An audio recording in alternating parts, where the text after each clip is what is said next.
അതാരാ പറഞ്ഞു തരാ ജിസ്മോള് ബാത്റൂമിനകത്താണ് ചേച്ചി എന്നെ ചോദിച്ചില്ല എന്നെ മോളെ ബാത്റൂമിൽ നിന്നാണ് ചേച്ചിയോട് പറഞ്ഞു അപ്പൊ ചേച്ചി ഫേസോട് ഫേസ് ജിസ്മോളെ കണ്ടിട്ടില്ല. അഡ്വക്കേറ്റ് ജിസ്മോൾ കോട്ടയം ഏറ്റുമാനൂര് 2 പിഞ്ചു കുഞ്ഞുങ്ങളുമായി ആറ്റിൽ ചാടി ആത്മഹത്യ ചെയ്ത ഒരു പാവം സ്ത്രീ.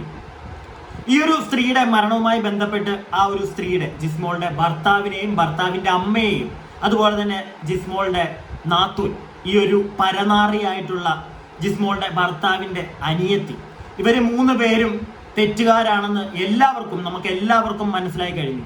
ഇവര് 3 പേരും കാരണമാണ് ആ ഒരു ജിസ്മോൾ ആ കുഞ്ഞുങ്ങളെയും കൊണ്ട് ആത്മഹത്യ ചെയ്തത് എന്ന് ഏകദേശം തെളിഞ്ഞു കഴിഞ്ഞിരിക്കുകയാണ്. ഇനി പോലീസുകാർ അങ്ങോട്ട് ചെന്ന് 3 എണ്ണത്തിനെയും പൊക്കിയെടുത്ത് നല്ല രീതിയിൽ കുടഞ്ഞു കഴിഞ്ഞു കഴിഞ്ഞാൽ സത്യങ്ങളെല്ലാം വെളിയിലോട്ട് അങ്ങ് വരും. 3നെയും പിടിച്ച് അകത്തോട്ടിടാം. ഈ ഒരു സാഹചര്യത്തിൽ ഇങ്ങനെ ഇരിക്കുന്ന ഒരു സാഹചര്യത്തിൽ ജിസ്മോളെ വളരെ അടുത്തറിയാവുന്ന വേറൊരാള് ജിസ്മോളുടെ ആ ഒരു വീട്ടിൽ ജോലി ചെയ്തിരുന്ന ഒരു സ്ത്രീ നമ്മളോട് കുറച്ച് കാര്യങ്ങൾ പറയുന്നുണ്ട്. നിങ്ങൾ എത്ര പേരത് കേട്ടു എന്ന് എനിക്കറിയില്ല. വളരെ പേഴ്സണലായിട്ട് നമ്മളോടെല്ലാം പറയുന്ന ഒരു കാര്യമാണത്. അത് ഞാൻ നിങ്ങളെ ഒന്ന് കേൾപ്പിക്കാം. നിങ്ങൾ കംപ്ലീറ്റ് ആയിട്ട് ഏകദേശം 11 മിനിറ്റോളം ഉണ്ട്. ആ ഒരു 11 മിനിറ്റ് ഓഡിയോ ഞാൻ നിങ്ങളെ ഒന്ന് കേൾപ്പിക്കാം. നിങ്ങളത് കാണണം. അതോടൊപ്പം തന്നെ ഈ വീഡിയോയുടെ സൈഡിലായിട്ട് ഈ ഓഡിയോ കേൾക്കുന്നതിന്റെ സൈഡിലായിട്ട് ഞാൻ നിങ്ങൾക്ക് വേറൊരു വീഡിയോ കൂടെ കാണിച്ചു തരാം. അത് ചിലപ്പോൾ നിങ്ങളിൽ ഭൂരിഭാഗം ആളുകളും കണ്ടതായിരിക്കും കംപ്ലീറ്റ് ആയിട്ട്. അത് വേറൊന്നുമല്ല, ഈ ജിസ്മോളുടെ ഭർത്താവിന്റെ ഒരു കല്യാണ വീഡിയോ. അതിലെ വളരെ കുറച്ച് പോർഷൻസ് ഞാൻ നിങ്ങൾക്കൊന്ന് കാണിച്ചു തരാം. അത് കാണിച്ചു തരുന്നത് വേറൊന്നും കൊണ്ടല്ല, ഈ ജിസ്മോളുടെ ഭർത്താവും ജിസ്മോളുടെ ഈ ഒരു ഭർത്താവിന്റെ സിസ്റ്ററും അമ്മയും എല്ലാം ജിസ്മോളെ മാനസികമായിട്ട് തളർത്തിയപ്പോൾ പറഞ്ഞിരുന്ന ഒരു കാര്യമുണ്ട്. അതായത് ജിസ്മോൾക്ക് നിറമില്ല എന്ന് പറഞ്ഞ് ശ്രീധരന്റെ പേരും പറഞ്ഞ് ബുദ്ധിമുട്ടിക്കുമായിരുന്നു, മാനസികമായിട്ട് അവരെ ഉപദ്രവിക്കുമായിരുന്നു. കൂടാതെ ജിസ്മോളുടെ നിറം അത് പറഞ്ഞ് കളിയാക്കിയ ഈ കുടുംബത്തിന്റെ കോലം അത് നിങ്ങളൊന്ന് കാണണം. ചില ആളുകൾ പറയും, നീ എന്തിനാണ് അവരെ കളിയാക്കുന്നത് എന്നുള്ളൊരു ചോദ്യം ചിലപ്പോൾ എന്നോട് ചോദിക്കും. ഞാൻ ഇവരെ കളിയാക്കുക തന്നെ ചെയ്യും. കാരണം ഒരു സ്ത്രീയെ മാനസികമായി ഹരാസ് ചെയ്ത് ഇല്ലാതെയാക്കി ഈ ഒരു കുടുംബം. ആ കുടുംബത്തിന് ചെറിയ തോതിലെങ്കിലും 2 വർത്താനം പറയണ്ടേ? ഇല്ലെങ്കിൽ പിന്നെ നമ്മളൊക്കെ എന്ത് മനുഷ്യന്മാര്? ഞാനൊക്കെ അത്ര വലിയ മഹത് വ്യക്തിയൊന്നുമല്ല. ഒരു സ്ത്രീയെ ഇല്ലാതാക്കിയ ഒരു കുടുംബത്തിന് 2 വട്ടി വർത്താനം പറഞ്ഞെന്നും പറഞ്ഞ് അത്ര വലിയ തെറ്റായിട്ട് എനിക്ക് തോന്നുന്നില്ല. അതുകൊണ്ട് തന്നെ ഈ ഒരു സ്ത്രീയെ കളിയാക്കിയ, നിറത്തിന്റെ പേരിൽ കളിയാക്കിയ ആ വൃത്തികെട്ട കുടുംബത്തിന്റെ കോലം മൊത്തത്തിൽ നിങ്ങളൊന്ന് കാണണേ. എന്നിട്ട് നിങ്ങൾ പറ, ഇവരെ കളിയാക്കാനും മാത്രമുള്ള എന്തെങ്കിലും ഒരു അർഹത ഈ ഒരു കുടുംബത്തിനുണ്ടോ എന്ന്. എന്തായാലും ഇനി ഞാൻ ഒന്നും പറയുന്നില്ല, കംപ്ലീറ്റ് ആയിട്ട് ആ വോയിസ് നിങ്ങളെ കേൾപ്പിച്ചു തരാം. നിങ്ങൾ കംപ്ലീറ്റ് ആയിട്ട് കേൾക്കുക, നിങ്ങൾക്ക് ഏകദേശം കാര്യങ്ങൾ മനസ്സിലാവും. കൂടാതെ ഈ ഒരു വീഡിയോ കൂടെ ഒന്ന് കണ്ടു. പ്രത്യേകിച്ച് ഈ ജിസ്മോളുടെ ഭർത്താവിന്റെ ആ പട്ടി മോന്ത നിങ്ങൾ മറക്കരുത്, ഒന്ന് നോട്ട് ചെയ്ത് വെച്ചു. ഞാൻ അടച്ചോളാന്ന് പറഞ്ഞ് മേടിച്ചു വെച്ചിരുന്നത് ആ പൈസ. അതായത് ഞാൻ പറഞ്ഞു ജിസ്മോളെ അന്നേരം മോളിച്ചു പൊക്കോളാൻ പറഞ്ഞു. അപ്പൊ ഞാൻ വിചാരിച്ച് ചോറും കറിയൊക്കെ, ഇനി ചോറ് വന്നാ പറ്റില്ല, കറിയൊക്കെ റെഡി ആയിട്ടുണ്ട്. അതുകൊണ്ട് ഇവരും ആശുപത്രി പോയത് കൊണ്ട് പണിയില്ലാത്തതുകൊണ്ട് പൊക്കോളാൻ പറഞ്ഞത്. ചിലപ്പോ ശനിയാഴ്ചയൊക്കെ പറയും മോളിച്ചു പണിയില്ലെങ്കിൽ വേറെ ഇത് പോണെ പൊക്കോളാൻ എന്നോട് പറഞ്ഞിട്ടുണ്ട്. അപ്പൊ അങ്ങനെയായിരിക്കും നോക്കി ഞാൻ പോകുന്നപ്പോഴത്തേക്ക് ഞാൻ പിന്നെ പോയിട്ട് ഒന്നുകൂടി തിരിച്ചു ഞാൻ പറഞ്ഞു ജിസ്മോളെ അല്ല മിറ്റത്ത് തന്നെ എന്നിട്ട് അങ്ങോട്ട് മാറി പറഞ്ഞു ലോൺ അടയ്ക്കാൻ പൈസ തന്നത്. അന്നേരം പറഞ്ഞു കൊടുക്കാനായിട്ട്. അപ്പൊ പുള്ളിക്കാരത്തിലല്ല ഞാൻ സാറിന് കൊണ്ട് കൊടുക്കുന്നത്. ഗൂഗിൾ പേ എന്തിനു വേണ്ടിയിട്ടുള്ളത്? അല്ല, നമ്മുടെ അക്കൗണ്ടിൽ പൈസ കാണാറില്ലല്ലോ, അപ്പൊ ലോൺ അടയ്ക്കുന്നത്. ചേച്ചിക്ക് ശമ്പളം തന്നെ ഗൂഗിൾ പേ വഴിയാണോ? ദിവസം മേടിക്കും. 500 രൂപ 600 രൂപ ശമ്പളം, 500 രൂപ അന്ന് മേടിക്കും, 100 രൂപ എനിക്ക് ചിട്ടിയുണ്ട്. അപ്പൊ ചേച്ചി അന്ന് നേരത്തെ പോകാനായിട്ടുള്ള കാരണം എന്നാ? ചേച്ചി അവിടെ ചെന്ന് പോകാനായിട്ട് ചേച്ചി പൊക്കോളാൻ പറഞ്ഞിട്ട് ചേച്ചിനെ പറഞ്ഞു വിട്ടാണോ? ചേച്ചിയുടെ ആവശ്യം പറഞ്ഞുവിട്ടാ പൊക്കോളാൻ പറഞ്ഞു. അതാരാ പറഞ്ഞു തരാ? ജിസ്മോള് ബാത്റൂമിനകത്താണ്. ചേച്ചി എന്നെ ചോദിച്ചില്ല എന്നെ മോളെ ബാത്റൂമിൽ നിന്നാണ് ചേച്ചിയോട് പറഞ്ഞു പൊക്കോളാൻ. അപ്പൊ ചേച്ചി ഫേസോട് ഫേസ് ജിസ്മോളെ കണ്ടിട്ടില്ല. ബാത്റൂമിൽ നിന്ന് വിളിച്ചു പറയണ പൊക്കോളാനാ? എന്നാ മോളെ കാര്യം എന്നാ ചേച്ചി ചോദിച്ചില്ല? അമ്മായിച്ചനോട് ജിസ്മോളുടെ അമ്മായിച്ചനോട് ഭക്ഷണം കഴിച്ചോണ്ടിരിപ്പുണ്ടായിരുന്നു. അല്ല, അത് രാവിലെ കഴിഞ്ഞ് ഞാൻ ഹോസ്പിറ്റലിൽ പോയിട്ട് തിരിച്ചു 11 മണിയാകുമ്പോൾ ചേച്ചി ചെന്നു. അപ്പോഴത്തേക്ക് ഞങ്ങൾക്ക് ഒരു ബസ് ഉള്ളതുകൊണ്ട് ആർക്കൊന്ന് ഞാൻ 11 മണിയായപ്പോ അവിടെ ചെന്നപ്പോഴത്തേക്ക് പിന്നെ കാണാത്തോടെ ഞാൻ ഇങ്ങനെ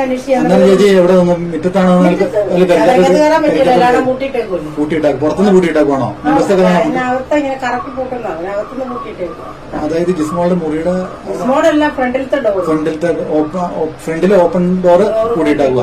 ഓക്കെ, അപ്പം ചേച്ചി അകത്തേക്ക് കയറിയില്ല, ആരും കണ്ടുമില്ല, മിണ്ടിയില്ല. ഓക്കെ. അന്നേരം തന്നെ ചേച്ചി പോന്നു. ഞാൻ പോകുന്നു. അപ്പൊ എന്തെങ്കിലും വലിയ ഈ ഹാർപ്പിക്കിന്റെ എന്തെങ്കിലും സ്മെല്ലോ കാര്യങ്ങളോ എന്തെങ്കിലും കാര്യങ്ങളോ? അവനകത്തൊന്നും ഹർട്ടാണെന്ന് ചുമ്മാ പറഞ്ഞ് കിടക്കുവാണ്. അപ്പൊ മുറിക്കകത്തൊന്നും ഒരു കുഴപ്പമില്ല. ഫ്രണ്ട് എവിടെ തെരഞ്ഞെടുക്കുന്ന എവിടെയാ? ജനൽ രണ്ടും തുറന്നു കിടക്കുവാ. അപ്പൊ അങ്ങനെ തെരഞ്ഞിടാറുണ്ടോ? നല്ല തെരഞ്ഞിടാറുണ്ടോ? അതല്ലേ എന്നും രാവിലെ തുറക്കുന്നു. തെരഞ്ഞിടാറുണ്ട്. അവിടെ അവര് തുണി തേക്കുന്നതൊക്കെ അവിടെ ചെയ്യുന്നു. പിന്നെ ബാത്റൂം പോകുന്നതും ഒക്കെ അവിടെയാ. അപ്പൊ 2 ഗ്ലാസ് തുറന്നിടുന്നു. അതിനുശേഷം ചേച്ചി ആ വീട്ടിലേക്ക് പോയിട്ടുണ്ടോ? പോയി. അത് കഴിഞ്ഞ് താഴെ വീട്ടില് പിന്നെ വിറക് പെറുക്കി. അതായത് അമ്മാമ്മ അവിടുത്തെ അമ്മ പറഞ്ഞു എന്നാ മുകളിൽ പോവുകയാണെങ്കിൽ വിറക് പെറുക്കി വെക്കാൻ പറഞ്ഞു. അന്ന് തന്നെ? അന്നേരം തന്നെ. അതായത് ജിസ്മോള് ഈ മരിക്കുന്ന തന്നെ. അതായത് 11:30 ചേച്ചി അവിടെ ചെന്നിട്ട് അമ്മാമ്മയ്ക്ക് വിറവ് വെറുക്കാനായിട്ട് ചേച്ചി അവിടെ പോയി. അവിടെ പോയി വിറക്. അത് എവിടെയായിട്ടാ ആ വീട്? തൊട്ടുതാഴെയുള്ള വീട്. വിറക് പെറുക്കി. അമ്മയുടെ പേരെന്നാ?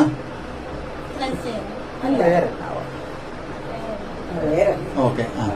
വയസ്സുള്ള അമ്മാമയാണോ? പ്രായമുള്ള അമ്മാമയാണോ? പ്രായമുള്ള അമ്മാമയാ. അപ്പൊ അവരാ ഞങ്ങൾക്ക് പാല് കൊണ്ട് ആ വീട്ടിൽ തരുന്നത്. അപ്പൊ ഞാനവിടെ പറക്കിയിട്ട് 12 മണിയൊക്കെ ആയപ്പോഴത്തേക്ക് എന്നോട് പറഞ്ഞാ മോളി ഞാൻ പാല് കൊടുത്തിട്ട് വരാം, മോളി ഇവിടെ വന്നിട്ട് നിൽക്കാൻ പറഞ്ഞു. അമ്മാമ പറഞ്ഞു. ഞാനവിടെ നിന്നിട്ട് അമ്മാമ പാല് കൊടുത്തിട്ട് തിരിച്ച് അമ്മാമ ആശ്രമം അച്ഛന്മാരുടെ ആശ്രമം ഒക്കെ. അപ്പൊ അവരവിടെയൊക്കെ പാല് കൊടുത്തിട്ട് തിരിച്ചു വന്നപ്പോ എന്നോട് പറഞ്ഞു മോളി കൊച്ചപ്പടിയില്ല, കൊച്ച് കരയുന്ന ഒച്ച എഴുതുന്നു പറഞ്ഞു. ആര് പറഞ്ഞു? അമ്മാമ പറഞ്ഞു. അപ്പൊ ഞാൻ വെച്ചായിരുന്നോ? അല്ല, ജിസ്മോട് കൊച്ച്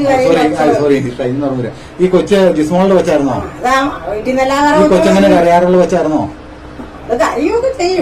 ഈ കൊച്ചിന് ചേച്ചി എടുത്തൊന്നും ആൾക്കാരില്ലായിരുന്നു കുഞ്ഞിന്റെ മുതല്. അത് കുഞ്ഞവളെയാ, അവളെടുത്തും നടക്കും. മൂത്ത കൊച്ചാണ് കിടന്ന് കരയുന്നത്. ആരാന്നറിയത്തില്ല, കൊച്ചു കരഞ്ഞെന്ന് പറഞ്ഞു. ഞാൻ നേരം പറഞ്ഞു എന്നാ ഞാൻ നോക്കട്ടെ, എനിക്ക് ക്ലാസ് ഞാൻ കുടിച്ചോണ്ട് ഓടി. ഞാൻ പറഞ്ഞു ചേച്ചിക്ക് അന്നേരം ഓടിക്കാൻ ഏത് അമ്മയ്ക്കാണ് ഒരു കൊച്ചു കിടന്ന് കരയുമ്പം? അപ്പൊ കരഞ്ഞ് ഞാൻ കയറി വരികയും അപ്പൊ ഈ അമ്മമ്മയുടെ വീട്ടിൽ നിന്ന് ഇങ്ങോട്ട് തോട്ടത്തിൽ നിന്ന് ഇങ്ങോട്ട് കയറുന്ന ഒരു ചെറിയ ഗ്രില്ല് വാതിലുണ്ട്. അപ്പൊ ഇങ്ങോട്ട് ഇറങ്ങിയൊക്കെ പോകാൻ. അപ്പൊ അവിടെ ആ ചെറുക്കൻ വന്നു, ഹസ്ബൻഡ് വന്നു ജിസ്മോടെ. ഹസ്ബൻഡ് വന്ന് ഞാൻ ഈ കൊച്ച കരഞ്ഞു കയറി ചെല്ലുമ്പോ ജിസ്മോടെ ഹസ്ബൻഡ് വന്നു. അപ്പൊ പുള്ളി ജോലിക്ക് പോയില്ലേ? ഇതറിഞ്ഞിട്ടെല്ലാം വന്നായിരിക്കും, എനിക്കറിയത്തില്ല എങ്ങനെയാണ്. വന്നു അന്നേരം പറഞ്ഞു മോളി ചേച്ചി കൊച്ചിനെയും അവളെയും ജിസ്മോളെയും കണ്ടില്ലെന്ന്. കൊച്ചു കരയുന്ന കേട്ടെന്ന് പറയുന്നേ? അതായത് ഇവര് ഈ അമ്മാമ്മ 12 മണിയാകുമ്പോ പാല് കൊടുക്കാൻ വേണ്ടി ആ വീട്ടിൽ ചെന്ന് അപ്പൊ ഈ കൊച്ചു കരയുന്നുണ്ട്. പക്ഷെ പുള്ളിക്കാരി അത് കഴിഞ്ഞ് വേറെ കുറെ സ്ഥലത്ത് പാല് കൊടുത്തിട്ട് തിരിച്ചു ചെല്ലുമ്പോഴാണ് അമ്മയോട് പറയുന്നത് കൊച്ചു കരയുന്നുണ്ട്. അന്നേരം അമ്മ തിരിച്ച് അന്നേരം തന്നെ 3/4 മണിക്കൂർ അടുത്തായി. അപ്പൊ പുള്ളിക്കാരി അന്നേരം വന്നല്ലോ പറഞ്ഞത്, 3/4 മണിക്കൂർ കഴിഞ്ഞാന്ന് പറയുന്നത്. അപ്പൊ അമ്മ തിരിച്ചു ചെല്ലുമ്പോഴത്തേന് ഈ ജിസ്മയുടെ ഹസ്ബൻഡും അമ്മ ഒരുമിച്ചാ ചെല്ലുന്നത്. അപ്പഴാ പറയുന്നത് ഇവരെ കാണുന്നില്ല. ഈ ജിസ്മോയുടെ ഹസ്ബൻഡ് ചേച്ചിയുടെ അടുത്തേക്ക് വന്നപ്പോ ജിസ്മോയുടെ ഹസ്ബൻഡ് എന്ത് ഡ്രസ്സായിരുന്നു ഇട്ടിരുന്നത്? സാധാ നേറ്റിക്കിടുന്ന ഡ്രസ്സാണോ ഇട്ടിരുന്നത്? അല്ലെങ്കിൽ ജോലിക്ക്, അതായത് ജോലിക്ക് പോകുമ്പോൾ വേഷമായിരുന്നു ഇട്ടിരുന്നത്? അതായത് പാന്റ് ഷർട്ടായിരുന്നു ഇട്ടിരുന്നത്? ജിസ്മോയുടെ ഹസ്ബൻഡ് എന്ത് ഡ്രസ് ഇട്ടുകൊണ്ടാണ് ജോലിക്ക് പോകാറുള്ളത്? അതല്ല ഞാൻ ചോദിച്ചേ. നല്ല ഡ്രസ് ഇട്ടുണ്ടോ? ആ ഡ്രസ് തന്നെയായിരുന്നു. ബൈക്ക് ഓടിച്ചാണോ കാർ ഓടിച്ചാണോ പോകാറുള്ളത്? മഴയാണെങ്കിൽ കാർ ഓടിച്ചു പോകും. ഒത്തിരി അതായത് അപ്പൊ എല്ലാ ദിവസവും കാർ ഓടിച്ചാണോ പോകുന്നത്? എല്ലാ ദിവസവും മഴയില്ലെങ്കിൽ സ്കൂട്ടർ. അപ്പൊ ചേച്ചി അന്ന് അവിടെ ചെന്നപ്പോ കാർ എന്തെങ്കിലും വീട്ടിൽ കിടക്കുന്നതായിട്ട് കിടപ്പുണ്ടല്ലോ? 6 കാറും പുള്ളിയുടെ ആണോ? 5 കാറുണ്ടോ? അത് ആരുടെ എത്ര വണ്ടി? അതൊരു ട്രെൻഡിന് കൊടുക്കാനൊക്കെ ആയിട്ട് മേടിച്ചിട്ട്. അതായത് റെന്റിന് കൊടുക്കാനായിട്ട് റെന്റക്കാരന്റെ പരിപാടി ഉണ്ടോ? അത് ഈയിടെ അടുത്ത നാളിലാ മേടിച്ചത്. അതെയോ? പിള്ളേര് പറയും കൂടുതൽ ഓടിച്ചോണ്ട് നടക്കുന്ന കാർ ഏതാണെന്ന് ചേച്ചി അറിയത്തില്ല? ഒന്നും എനിക്കറിയത്തില്ല. സ്കൂട്ടറെ പുള്ളി പല വണ്ടിയിലും പോകും. അപ്പൊ ഈ ജിസ്മോൾ ഫോൺ വിളിച്ചിട്ടാണോ ഈ ഹസ്ബൻഡ് വന്നേ അങ്ങോട്ട്? ജിസ്മോളാണ് ആരെ വിളിച്ചെന്ന് എനിക്കറിയത്തില്ല. അറിയത്തില്ല. അത് കഴിഞ്ഞിട്ട് ഈ ചേച്ചി ഈ കരച്ചില് കേട്ട് കഴിഞ്ഞിട്ട് എത്ര സമയം കഴിഞ്ഞിട്ടാ ചേച്ചി കൊച്ചിന്റെ കരച്ചിൽ ഈ അടുത്ത വീട്ടിൽ കേട്ടെന്ന് പറഞ്ഞല്ലോ? 3/4 മണിക്കൂർ കഴിഞ്ഞ അമ്മാമ അവിടുന്ന് പ്രായമുള്ള പുള്ളിക്കാത്തി 2-3 സ്ഥലങ്ങളിൽ സിനിമാനൊക്കെ അവിടെ താമസിക്കുന്നു. പുള്ളിക്ക് അങ്ങനെ 3-4 വീട്ടിലൊക്കെ പാല് കൊടുത്തു. ചേച്ചി അവിടെ അന്നേരം ആ സമയം ഈ കരച്ചിലിന്റെ സമയത്ത് ചേച്ചി അവിടെ നിൽക്കാനായിട്ടെന്നാ ചേച്ചി കാരണം ഉണ്ടായി? ആ സമയത്ത് ഇപ്പൊ കൊച്ചിന്റെ കരച്ചിൽ കേൾക്കുമ്പോൾ അവിടെ നിന്ന് പോയാല് ഈ ജിസ്മോളുടെ വീട്ടിലേക്ക് ഓടി പോയായിരുന്നെങ്കിൽ എന്തായിരുന്നു കുഴപ്പമുണ്ടായിരുന്നേ? നമ്മളെ കണ്ടാൽ രക്ഷപ്പെടുത്തായിരുന്നായിരിക്കല്ലേ നമ്മളെ എങ്ങനെയാ?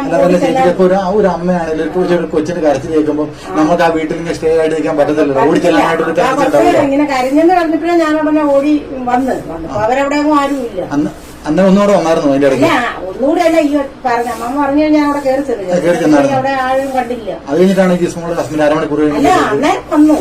കൊച്ചു ഒരുപോലെയാ അവിടെ വന്നത്. ജിമ്മി ഞാൻ ഒരുപോലെ അവിടെ വന്നു. എനിക്ക് മനസ്സിലായില്ല. ജിമ്മിനെ ആരോ പറഞ്ഞറിഞ്ഞ് ജിമ്മി വന്ന് അങ്ങനെയൊക്കെ ഇപ്പൊ ചാനലിലൊക്കെ പറയുന്നത്. ജിമ്മി വന്ന കഥ ഗേറ്റ് തുറന്ന് നിൽക്കുമ്പോഴത്തേക്കും ഞാൻ പറമ്പിൽ നിന്ന് കയറി ഇവിടെ വന്നു മോളിച്ചേച്ചി അതിന് അരമണിക്കൂർ മുമ്പ് ചേച്ചി കരച്ചിൽ കേട്ടത്. അമ്മാമയല്ലേ പറഞ്ഞു, ഞാൻ കേട്ടില്ല. അമ്മാമ്മ പറഞ്ഞു. ഞാൻ കേട്ടില്ല. Okay okay. എത്ര നേരം അമ്മാമ്മ ചേച്ചി കേട്ടെന്ന പോലെ എനിക്ക് തോന്നി. അവിടെ ജോലിക്ക് നിൽക്കുന്ന ആ ചേച്ചി പറയുന്നതിൽ ഒരു കാര്യം നിങ്ങൾ ശ്രദ്ധിച്ചോ. അതായത് ജിസ്മോളുടെ ഭർത്തൃ വീട്ടിൽ ഏകദേശം 5ഓളം കാറുകൾ ഉണ്ടായിരുന്നു. ഈ 5ഓളം കാറുകളിൽ ഒരെണ്ണം മാത്രമേ ഇവർ പേഴ്സണലായിട്ട് യൂസ് ചെയ്യുന്നുള്ളൂ. ബാക്കിയെല്ലാം ഇവർ റെന്റിന് കൊടുക്കുമായിരുന്നു. അതായത് കാർ റെന്റിന് കൊടുത്തും ഇവര് കാശുണ്ടാക്കുന്നുണ്ടായിരുന്നു. ആവശ്യത്തിലധികം പൈസ വീട്ടിലുണ്ടായിരുന്നു എന്നാണ് എനിക്കതിനകത്തൊന്ന് മനസ്സിലാവുന്നത്. എന്നിട്ടും ആർത്തിയായിരുന്നു ഈ ജിസ്മോളുടെ ഭർത്താവ് എന്ന് പറയുന്ന ആ പരനാരയ്ക്കും അവിടുത്തെ ആ തള്ളയ്ക്കും ഒക്കെ. സ്ത്രീധനം, എന്നിട്ടും സ്ത്രീധനം ചോദിച്ച സ്ത്രീയെ ജിസ്മോളിനെ പീഡിപ്പിക്കുമായിരുന്നു. നിങ്ങളൊന്ന് ആലോചിച്ച് നോക്കിക്കേ. ഇവനൊക്കെ 2 പെടയുടെ കുറവല്ലേ സത്യം പറഞ്ഞ. ബാക്കിയും കൂടെ നിങ്ങളൊന്ന് കേക്ക്. അതായത് ആ അമ്മ പാല് കൊണ്ട് ചെല്ലുമ്പോ കുഞ്ഞു കരയുന്നു. പുള്ളിക്കാരി അത് കഴിഞ്ഞ് കുറെ സ്ഥലത്ത് പാല് കൊടുത്ത് തിരിച്ചിടുമ്പോ അവരുടെ വീട്ടിൽ അമ്മയുണ്ടല്ലോ. അപ്പൊ അമ്മയോട് പറയുന്നത് കുഞ്ഞ് കരയുന്നുണ്ട്. അപ്പൊ അമ്മ കുഞ്ഞ് കരയുന്നത് ഓടി അങ്ങോട്ട് ചെല്ലുമ്പോ ഈ പുള്ളി അമ്മയെ ഒരുപോലെ അവിടെ ചെല്ലുന്നതെന്ന് അമ്മ പറയുന്നു. അപ്പൊ നേരത്തെ കൊച്ചിനെ ഇങ്ങനെ ചേച്ചി കൊണ്ടുപോയി ഒരു 5 വയസ്സുള്ള കൊച്ചിനെ ഇങ്ങനെ സ്കൂട്ടറെ കയറ്റിക്കൊണ്ട് പോയി ചേച്ചി. എങ്ങനെ കൊണ്ടു ചേച്ചി സ്കൂട്ടറെ? 4 വയസ്സ്. ഈ 16-ാം തീയതി അല്ലേ സംഭവം? ഈ 16-ാം തീയതി കഴിഞ്ഞിട്ട് ചേച്ചിയാ വീട്ടിലേക്ക് പോയോ? പിന്നെ ജോലിക്കായിട്ട് പോയോ? പിന്നെ ജോലിക്ക് പോയിട്ടില്ല. ഇപ്പം വീട് പൂട്ടി കിടക്കുവാണോ? ഇങ്ങനെ എപ്പോഴത്തെ അവസ്ഥ ഒന്നും അറിയത്തില്ല. പിന്നെ ജോലിക്ക് പോയിട്ടേ ഇല്ല. അപ്പൊ വീട് കഴുകിയിട്ടെന്നൊക്കെ പറയുന്നുണ്ടല്ലോ. അപ്പൊ ആരാ കഴുകിയിട്ടത്? വീട് പെരക്കാവൊക്കെ ക്ലീൻ ചെയ്ത് കഴുകിയിട്ടൊക്കെ ആരാ? അതിന് ജോലിക്ക് വല്ലതും പോയോ ചേച്ചി? അതാണ് ചോദിച്ചത്. ആരാ വിളിച്ച ചേച്ചിനെ? ബിനോയ് വിളിച്ചു. ബിനോയ് എന്ന് പറഞ്ഞ ആരാ? ആരുടെ അമ്മയുടെ ഞങ്ങളാ? പെണ്ണിന്റെ അമ്മാവൻ. പുള്ളി എന്നെ വീട് പറഞ്ഞു മോളി എന്നോട് വാലേ ഞങ്ങളെല്ലാവരും വാലേന്നാ പറഞ്ഞത്. അവര് എല്ലാരും കൊണ്ട് മോളി അങ്ങോട്ട് വരണമെന്നുണ്ട്. അപ്പൊ ഞാൻ അവിടെ അനിയന്റെ മകനിവിടെ കാറുമായിട്ട് കിടക്കൊണ്ട് മോളി അങ്ങോട്ട് വരണം പറഞ്ഞു. കാറിൽ എന്നെ കൊണ്ടുപോയി ഞാനവിടെ ചെന്നപ്പോഴത്തേക്ക് അവരെല്ലാവരും പണിയെ പോയി. പിന്നെ അപ്പൊ ഫുഡ് അവിടുത്തെ സാധനങ്ങളൊക്കെ കഴിക്കപ്പോ എനിക്കല്ലേ അറിയത്തുള്ളൂ. അതുകൊണ്ട് അവിടുത്തെ കുറച്ച് ആഹാര സാധനങ്ങളൊക്കെ അന്നത്തെ പാലും സാധനങ്ങളെല്ലാം ഇപ്പഴേ മണമായിട്ടൊക്കെ അതെല്ലാം എടുത്ത് കളഞ്ഞ് അടുക്കളയും വൃത്തിയാക്കി. ചേച്ചിയുടെ കാര്യം ചോദിക്കട്ടെ. അവിടെ ചെന്നപ്പോ ഛർദ്ദിച്ചിട്ടാകുന്ന എന്തെങ്കിലും പാടുകൾ കണ്ടാണ്? ഞാനിപ്പോ അവിടെ എല്ലാം ക്ലീൻ ആക്കി കിടക്കുക. ക്ലീൻ ചെയ്തിട്ടുണ്ടായിരുന്നു. ക്ലീൻ ചെയ്ത് എല്ലാം ഒരുമാതിരിയൊക്കെ അടിച്ചു വാരിയൊക്കെ ഇട്ടേക്കും. എനിക്കറിയില്ല. അവര് തുണി കൊണ്ടൊക്കെ തൂത്തൊക്കെ ഇട്ട്. അപ്പൊ എന്നോട് അന്ന് പറഞ്ഞായിരുന്നു ബിനോയ് പറഞ്ഞു. ഞാൻ പറഞ്ഞു എനിക്ക് ഈസ്റ്ററിന് അപ്പം പോയി അതുകൊണ്ട് ഞാൻ വരികയെന്ന് പറഞ്ഞു. അന്നേരം പറഞ്ഞു മോള് പെട്ടെന്ന് ഞങ്ങളെല്ലാരും കൂടി നമുക്ക് എല്ലാവർക്കും കൂടി ചെയ്യാന്ന് പറഞ്ഞ് ഞാൻ പോയി ക്ലീൻ ചെയ്ത് ഇന്നലെ പോയി ചെയ്തിട്ട് പോയി. അവരെന്നെ കാറെ കൊണ്ട് താഴെ ഇറങ്ങി 3 മണിയായിട്ട് ഞാനവിടെ വരികയും ചെയ്തു. ഞാൻ പാനയിലൊന്നും നോക്കിയില്ല. എനിക്കാണിപ്പോ കളത്തരം പറയേണ്ട ഒരു ആവശ്യമില്ല. ഞാനിത് പാനയിലൊന്നും നോക്കി ഏത് മുറിയിലെ പാന ഈ ലീഫ് വളഞ്ഞ് കിടപ്പുണ്ടെന്നൊക്കെ പറഞ്ഞു കേട്ടത് ഞാൻ കണ്ടിട്ടില്ല. നോക്കിയില്ല. എനിക്കെന്താ വെച്ചാൽ കുഞ്ഞുങ്ങളില്ലാത്തതുകൊണ്ട് അവരവിടെ ഒത്തിരി സ്നേഹിച്ചു പോയാൽ എനിക്ക് കുഞ്ഞുങ്ങളില്ലാത്ത എനിക്ക് ഉറങ്ങാനൊന്നും അതായത് ഹാർപ്പിങ്ങിന്റെ മണങ്ങളൊന്നും അങ്ങനെ സംഭവം ബ്ലഡോ കാര്യങ്ങളൊന്നും ഇല്ല. എല്ലാവരുമാരിയൊക്കെ തുടച്ചൊക്കെ ഇട്ടേക്കുമായിരുന്നു. അന്ന് ചെന്നപ്പോ ആരൊക്കെ ആ വീട്ടിലുണ്ടായിരുന്നേ? ഇന്നലെ ചെന്നപ്പോ ആരൊക്കെ ഉണ്ടായിരുന്നു വീട്ടില്? 5-6 പേരൊക്കെ ആരൊക്കെ ഉണ്ടായിരുന്നു ചേച്ചി അറിയാലേ? അവരുടെ ബന്ധുക്കാരൊക്കെ ഉണ്ട്. പിന്നെ അമ്മാച്ചനുണ്ട്. അമ്മാച്ചനെ ഞാനത് പിന്നെ അച്ഛന്റെ പെങ്ങളുണ്ടായിരുന്നു. പിന്നെ പെണ്ണുങ്ങളായിട്ട് ഞങ്ങൾ 2 പേരുള്ളൂ. വേറെ 2-3 പേര് ആരാണ്ടൊക്കെ ഉണ്ടായിരുന്നു. ഈ ജിസ്മോളുടെ ഹസ്ബൻഡ് ഉണ്ടായിരുന്നോ? ഇല്ല അവർക്കാരും. എവിടെ പോയി ജിസ്മോളുടെ ഹസ്ബൻഡ്? ഞാനെന്നാ പോയിട്ട് പിന്നെ അങ്ങോട്ട് പോയിട്ടേ ഇല്ല. അവരുമായിട്ട് ഒരു കോണ്ടാക്ടും ഇല്ല, ഒന്നും ഇല്ല. ഇന്നലെ പോയി ചേച്ചി പോയില്ലല്ലോ? അവിടെയല്ലേ പോയി. ഓക്കെ, ഇത്രയും മതി. എന്തായാലും ജിസ്മോളുടെ ഭർത്തൃ വീട്ടുകാർ എന്തായാലും കൊന്ന് കാറ്റിൽ വലിച്ചെറിഞ്ഞതല്ല ജിസ്മോളെയും ആ 2 കുട്ടികളെയും.